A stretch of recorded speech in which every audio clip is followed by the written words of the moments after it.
This is going to be a completely different video to what you normally see online. At least I believe so, because I'm not gonna make it a battle between Sony and Canon. I'm not gonna tell you Sony is way better than Canon, because I actually don't want to leave Canon. So I'm gonna tell you everything about it in this video.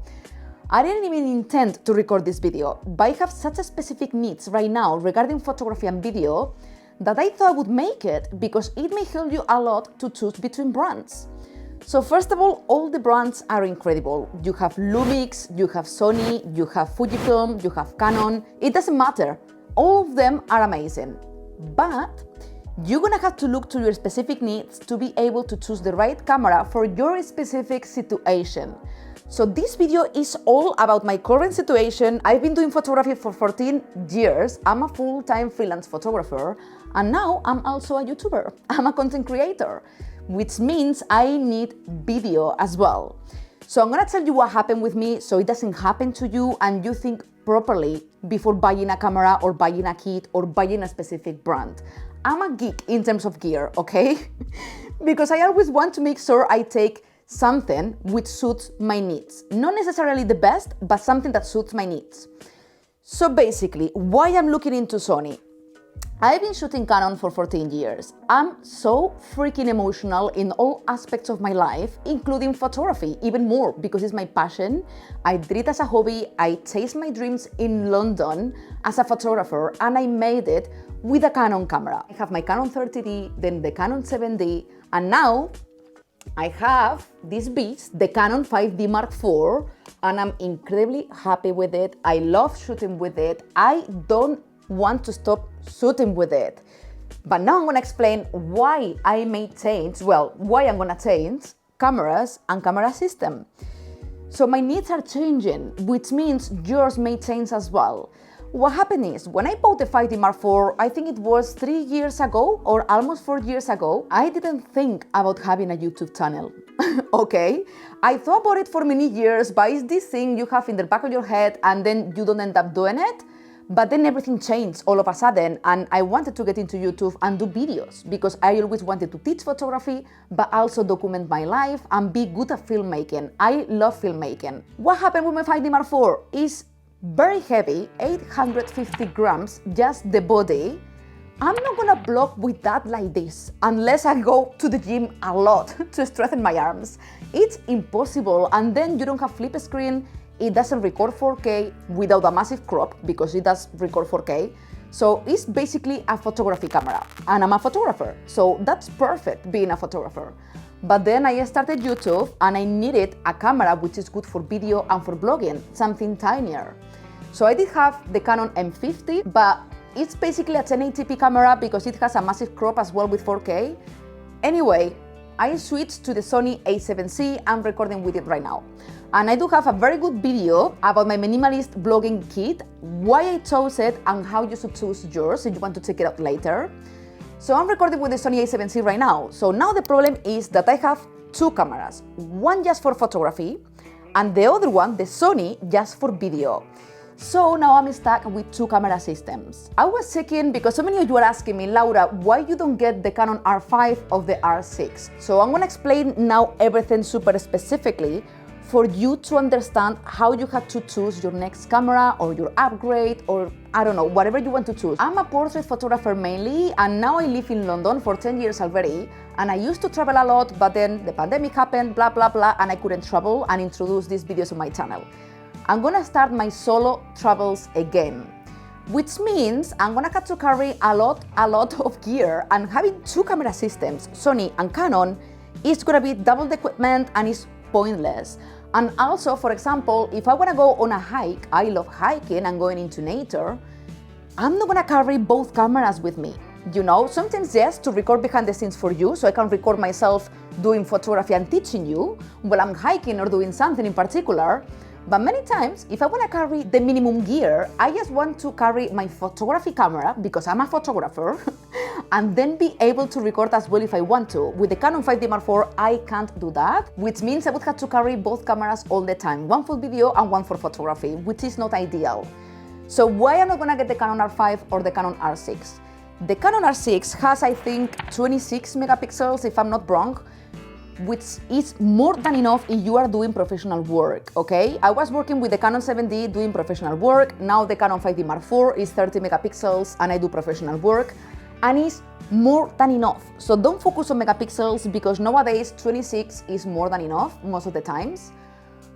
But now I'm looking to one Sony camera, which is the Sony Alpha 7R5, which has 60 megapixels. I know it's insane, it's too much. You don't need that probably. So that's why I want to be different to other people recommending you the best gear all the time. You may not need it. I would be still shooting with my Canon 5D Mark IV if it wouldn't be because I'm gonna travel a lot and I do video as well. Why I'm gonna choose that camera rather than the Sony a7 IV, which has 33 megapixels, and for me is the sweet spot. It's very good quality and more than enough for professional work, and it's incredible for video. I've been trying it and I love it, and I was looking into that one. But I'm gonna decide to step to that one, to the Sony a7R5, because of my photography needs as well. It's an incredible hybrid camera with video and photo specs, but having 60 megapixels is gonna help me with other niches. If you follow my channel, you know that I love portrait photography, is what I do the most. I do shoot with music artists in London, and I love doing it. But I also love landscape photography. I love wildlife photography and sports photography. And I'm gonna be traveling a lot, and I'm gonna be doing this kind of photography a lot. So what happened with 60 megapixels is that you're gonna be able to crop a lot the image if you need more reach. I will get some lenses, but many times it's very good to have more reach. One of my dreams is going in a safari one day, and it's always good to have more reach, more megapixels, so that's why I'm going for that one. And I'm gonna tell you why I take this one over the Canon R5, because many of you are gonna be wondering, the Canon R5 is 45 megapixels, it's incredible, and you don't have to switch systems. That's right, I really wanted the Canon R5 as well. I wouldn't mind 45 megapixels. As I told you, with 33 it's more than enough, and with 45 I could still crop quite a lot if I need it for wildlife or sports. I'm a content creator. This is the difference. So for example, the IBIS in the Canon R5, the IBIS is the in-body image stabilization of the camera. I don't like the wobble of Canon IBIS, okay? I saw other creators blogging with Canon cameras, and if you are using a wide lens, the corners are very wobbly and very jelly, and it's terrible. So if you're not gonna use it for that, you can go for Canon and take the Canon R5.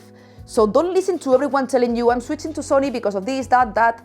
Listen to your needs, because if you like Canon, I love Canon, I don't wanna switch systems, but you may need Sony for other reasons, you know? So think about that. Also, one of the main reasons I don't take the Canon R5 and I don't carry on with Canon is lenses. I love Canon. I so emotionally attached to Canon, but they are doing the wrong choices. I was incredibly disappointed when they announced they wouldn't allow third-party brands like Sigma and Tamron to do RF lenses for the cameras. Like, what the hell, Canon? I shoot a lot with Sigma lenses and Tamron, and they are incredible. I'm in love of Sigma Art series. So it's like, I'm gonna get the Canon R5 and I'm gonna be forced to buy Canon RF lenses. The variety is not enough, at least right now, and they are so freaking expensive, okay? So I was very upset about this decision with Canon, and with Sony you are spoiled. You can get Tamron, you can get Sigma, they are affordable and they are incredible quality, okay? So all these reasons are pushing me to take Sony over Canon, because I'm very happy with Canon and I didn't want to switch. So this is so specific to my needs, because if you don't blog, go for the Canon R5. If you have the budget and you don't mind about the lack of choices with lenses, go for the Canon R5. Canon is incredible. I've been shooting for 10 years with them and I don't want to switch. I'm telling you, I don't want to. But Sony is giving me so many choices. Also, the Sony 7R5, it has 8 steps of IBIS and it doesn't have the wobble. It's quite good to shoot handheld video, and I'm gonna do this a lot because I don't want to carry a gimbal with me as well. And the autofocus system by AI, I saw videos and I was amazed. It's incredible. So the reason I'm switching to Sony is because of all these reasons. Because I do video. If I would do just photography, first of all, I wouldn't even get a new camera. I would carry on with my 5D Mark IV. I know it's heavy, it's a DSLR, that's fine. It works for me. I'm in love with my camera. I'm very sentimental. I wouldn't switch. If I do it, it's because I'm gonna start traveling as a photographer, but also content creator. So I need a hybrid camera. and I need to unify systems because it's not very clever to carry a Canon system, Sony system, let's explore both and break my back. So this is the reason I'm switching to Sony, but if you are looking into Canon, go for it.